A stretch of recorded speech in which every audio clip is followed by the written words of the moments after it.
पिछले 10 सालों से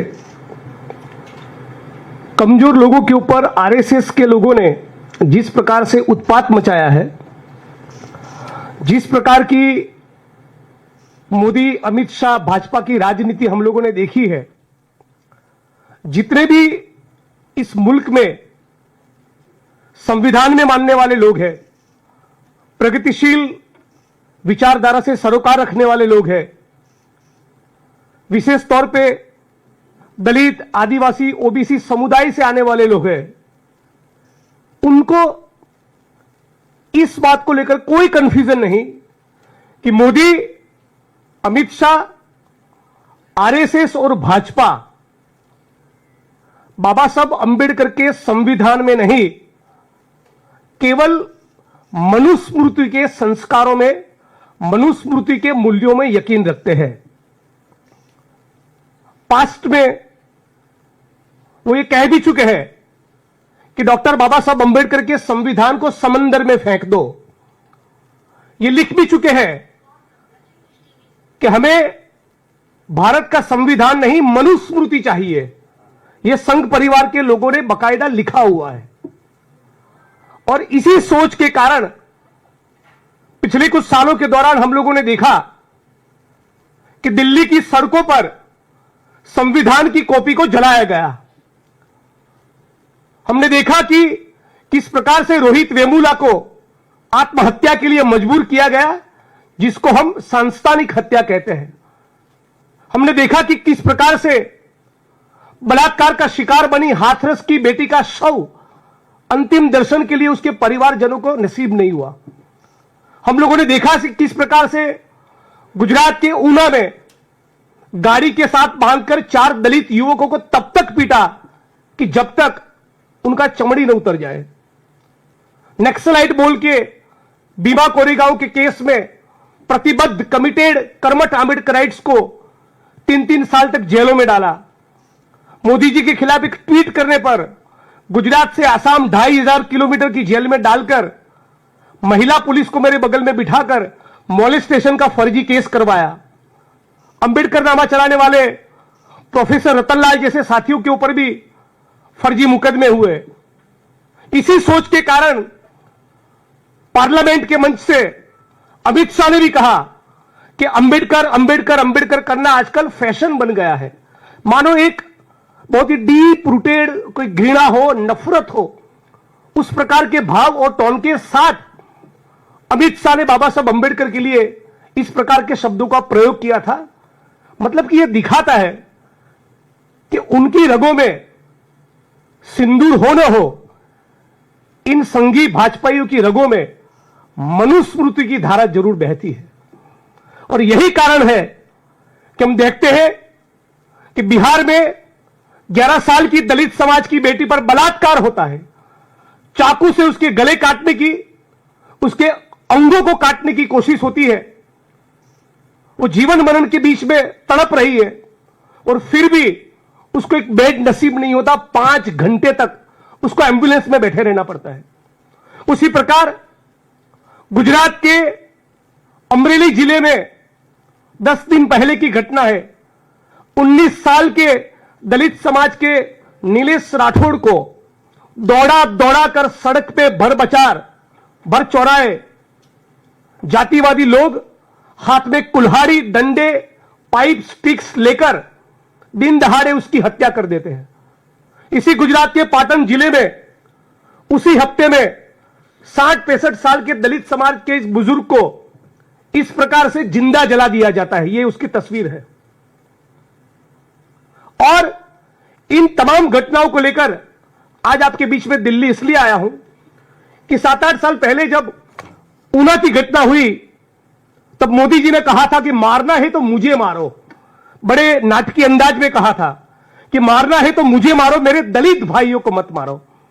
आज 8 साल हो गए, भारत के एक एक कोने में, चाहे वो बिहार हो, राजस्थान हो, यूपी हो, मध्य प्रदेश हो या गुजरात हो, जहां से वो आते हैं, एक एक कोने पे दलित बहनों के ऊपर, माताओं के ऊपर बलात्कार चालू है, हत्याएं चालू है, उत्पीड़न चालू है, नाली में उतरकर सफाई कर्मियों का गटर में मरना चालू है, छुआछूत जिंदा है, मैनुअल स्केवेंजिंग जिंदा है। तो मोदी जी से सवाल पूछना चाहते कि आपने तो कहा था कि मारना है तो मुझे मारो, मेरे दलित भाइयों पर मत मारो। तो बिहार में, राजस्थान में, यूपी में, पूरे मुल्क में, गुजरात में ये एट्रोसिटीज की जाति के नाम पर, आदिवासियों पर, दलितों के ऊपर जो हिंसा हो रही है, डीएनटीज और मुसलमान पर जो हिंसा हो रही है, वो हिंसा रुकने का नाम क्यों नहीं ले रही? मैं देखा है, लंबे अरसे से सार्वजनिक जीवन में हूं। मोदी जी जब गुजरात के सीएम थे तब, उनके बाद आनंदीबेन पटेल गुजरात की सीएम बनी, विजय रूपाणी साहब गुजरात के सीएम बने, अभी भूपेंद्र पटेल गुजरात के सीएम है। एक भी गुजरात के मुख्यमंत्री को, गुजरात के गृह मंत्री को किसी भी उत्पीड़न के मामले में, जिनके घर किसी बेटी के ऊपर बलात्कार हुआ है, जिनके परिवार के किसी सदस्य का जाति के कारण जातिवादी हिंसा में मर्डर कर दिया, हत्या हो गई, ऐसे एक भी परिवार का विजिट पिछले 25 सालों में ऊना को छोड़कर गुजरात के एक भी होम मिनिस्टर ने, एक भी मुख्यमंत्री ने पिछले 25 साल में कभी नहीं किया। यहां तक कि वो संवेदना का ट्वीट करने को तैयार नहीं, न पीड़ित के आंसू पोंछने के तैयार है, न उनको वो आश्वस्त करना चाहते, गारंटी देना चाहते कि आपको न्याय मिलेगा।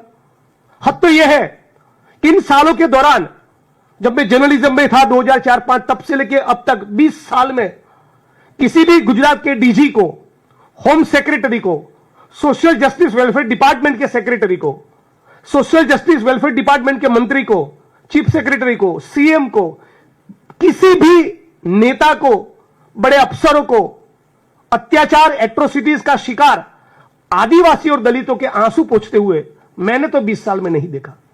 मतलब कि एक प्रकार से गुजरात में विशेष तौर पे भाजपा सरकार का ऐसा रवैया है कि you die we don't care, आप मरते रहो, आपके ऊपर बलात्कार होते रहे, आपके घर तोड़े जाए, आपकी जमीनों को एंक्रोच किया जाए, आप नाली में सड़कर मरते रहो, आपके खून होते रहे, आपको जिंदा जलाया जाए, हमारे पेट का पानी नहीं हिलता। इस प्रकार का गुजरात की भाजपा सरकार का एटीट्यूड है। रेट ऑफ कन्विक्शन, राष्ट्रीय स्तर के आंकड़े देखे, एट्रोसिटीज के मामले में रेट ऑफ कन्विक्शन 30 से 35% है, लेकिन गुजरात जिसको मॉडल स्टेट बनाया, मॉडल स्टेट बताया गया, उस मॉडल स्टेट में रेट ऑफ कन्विक्शन एट्रोसिटीज के मामले में केवल 3 से 5% है।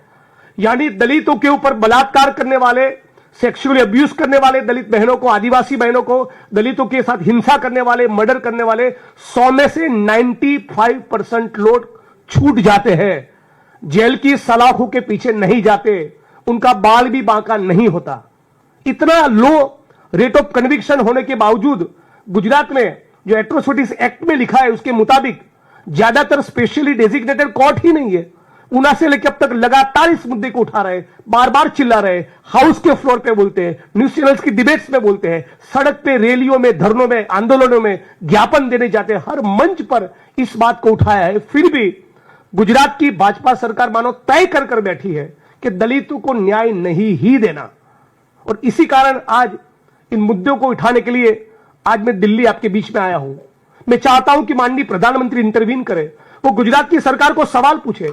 हद तो यह है कि दलितों को प्रोटेक्ट करना, उनको आश्वस्त करना कि आपको न्याय मिलेगा, उसके बजाय कुछ साल पहले गुजरात के सुरेंद्रनगर जिले के थानगढ़ तहसील में 24, 21 और 19 साल के दलित लड़कों को जो एट्रोसिटी की कंप्लेंट दर्ज करवाने जा रहे, मानो कि वो टेररिस्ट हो, उस प्रकार से उनकी छाती पर AK-47 राइफल से गोलियां दागी 19 साल के दलित लड़के के ऊपर।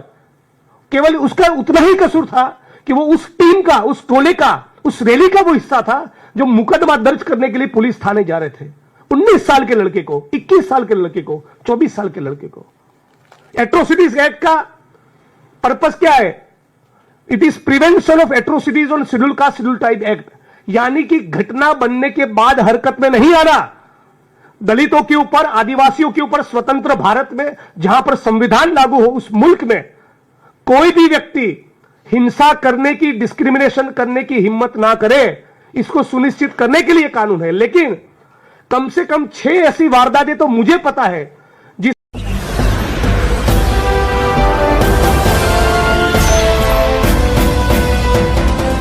आप देख रहे हैं लाइव न्यूज 19। 99 राष्ट्र सबसे पहले।